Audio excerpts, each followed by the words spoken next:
Hello friends, तो आज हम बात करने वाले हैं क्रिप्टो करेंसी के बारे में। हाँ, आपके दिमाग में जो बिटकॉइन आया उसी के बारे में बात करने वाले हैं।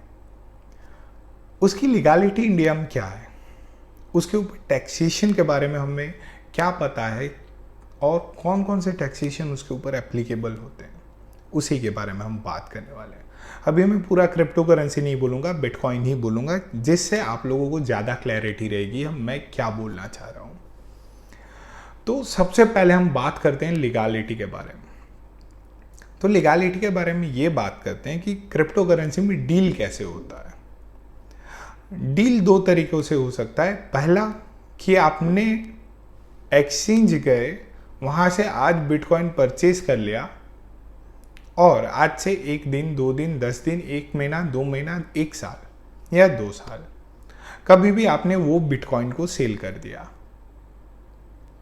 तो इसमें आपने एक्चुअली क्या किया है कि आपने बिटकॉइन खरीदा, बिटकॉइन बेचा है। बिटकॉइन आपके लिए कमोडिटी है, पेमेंट नहीं है। अब बात आती है दूसरे वे के बारे में। आप लेजिटिमेट एक्सपोर्टर हो, आप चाहे सर्विस एक्सपोर्ट कर रहे हो या फिर बिजनेस एक्सपोर्ट कर रहे हो, मतलब कोई भी प्रोडक्ट एक्सपोर्ट कर रहे हो। बहुत सारे ऐसे देश हैं दुनिया में जिन्होंने क्रिप्टो करेंसी मतलब बिटकॉइन को वैलिड टेंडर माना गया है। मतलब बहुत सारे ऐसे देश हैं जहां पे आप पिज़्ज़ा खाने जाओगे तो हो सकता है या तो आप वहां पे करेंसी यूज़ करो, या वहां पे आप कार्ड को स्वाइप करो, या फिर वहां पे आप अपना क्रिप्टो करेंसी, वहां का जो लीगली वैलिड टेंडर जो क्रिप्टो करेंसी है वो उसमें आप पे कर सकते हो। मतलब अगर मैंने यहाँ से कोई कंसल्टेंसी प्रोवाइड की किसी एक देश में, मान लीजिए मैंने जापान में एक कंसल्टेंसी प्रोवाइड की जिसका प्राइस था 1 लाख इंडियन रुपीस, और जापान वालों ने क्या किया कि वहाँ से मुझे उन्होंने पेमेंट तो ट्रांसफ़र किया, लेकिन कैसे किया? क्रिप्टो करेंसी से किया। वहाँ मान लो बिटकॉइन चल रहा है तो बिटकॉइन से मुझे पेमेंट ट्रांसफ़र किया। तो वहाँ जो मुझे पेमेंट मिला है वो लेजिटिमेट सर्विस के लिए मिल रहा है मुझे। मैंने कोई इलीगल काम नहीं किया, मैंने अपना कंसल्टेंसी दिया है। वहाँ से जो पेमेंट आ रहा है वो कंप्लीटली लीगल पेमेंट आ रहा है। तो उसका लीगैलिटी इंडिया में क्या है उसके बारे में हम बात करेंगे। तो पहले बात करते हैं इस बिटकॉइन या क्रिप्टो करेंसी के रिलेटेड कितने डिसीजंस या सर्कुलर आए। तो सबसे पहले आरबीआई का एक सर्कुलर आया था जिसमें उन्होंने बैंक्स को रिस्ट्रिक्ट किया था कि आप किसी भी क्रिप्टो करेंसी के एक्सचेंज के ट्रांजैक्शन को प्रोसेस नहीं करोगे। मतलब मान लीजिए आप उस एक्सचेंज में गए, एक्सचेंज में बोला कि मुझे एक बिटकॉइन खरीदना है, इसका कितना कीमत है, उसने बोला कि $10,000 है। आपने 76 रुपीज़ के हिसाब से अपने बैंक में गए, बोला कि हाँ मुझे ये आप ट्रांसफ़र कर दो। तो आरबीआई का सर्कुलर आया था जिसमें उन्होंने बैंक्स को रिस्ट्रिक्ट किया था कि आप उस ट्रांजैक्शन को प्रोसेस नहीं करोगे। अब उन्होंने बैंक्स को रिस्ट्रिक्ट किया था कि आप प्रोसेस नहीं करोगे। ना आरबीआई ने ये बोला कि क्रिप्टो करेंसी के एक्सचेंजेस इलीगल हैं, ना उन्होंने ये बोला कि ये ट्रांजैक्शंस इलीगल हैं। उन्होंने सिर्फ बैंक को रिस्ट्रिक्ट किया कि आप ये ट्रांजैक्शन प्रोसेस नहीं करोगे। अब क्वेश्चन आता है उसके बाद क्या हुआ। उसके बाद सुप्रीम कोर्ट ने मार्च 2020 में एक डिसीजन दिया जिसमें बोला गया कि बैंक्स को ये ट्रांजैक्शन प्रोसेस करने पड़ेंगे। मतलब जो आरबीआई का सर्कुलर था उसकी वैलिडिटी सुप्रीम कोर्ट ने रिजेक्ट कर दी। उन्होंने ऐसा कहा कि इसमें आप कैसे जस्टिफाई कर रहे हो कि पूरा बिटकॉइन का पैसा इलीगल है। तो बेसिकली क्या हुआ, तो पहले आरबीआई ने बैंक को रिस्ट्रिक्ट किया, सुप्रीम कोर्ट ने डिसीजन ये दिया कि बैंक ये प्रोसेस कर सकते। तो अभी तक लीगैलिटी के बारे में कहीं पे ऐसा नहीं बोला गया कि ये चीज़ इलीगल है। अब आता है तीसरा पॉइंट। गवर्नमेंट ऑफ इंडिया ये एक ड्राफ्ट उन्होंने ड्राफ्ट किया है जिसमें इंटर डिपार्टमेंट लेवल पे वो डिस्कशन चल रहा है क्या इसको कोई लॉ लाके परमानेंट बैन किया जा सकता है। अब अगर गवर्नमेंट ऑफ इंडिया कोई स्पेसिफिक लॉ लाती है, एक्ट लाती है जिसमें क्रिप्टो करेंसी को बैन किया जाता है, तो कंप्लीटली क्रिप्टो करेंसी में काम करना कंप्लीटली इलीगल होगा, वो लीगल नहीं होगा। तो दूसरा क्वेश्चन आता है कि मैंने कोई सर्विस प्रोवाइड की या मैंने कोई माल बेचा है जहां पे मुझे क्रिप्टो करेंसी में पेमेंट आ रहा है, तो क्या वो लीगल है कि नहीं है।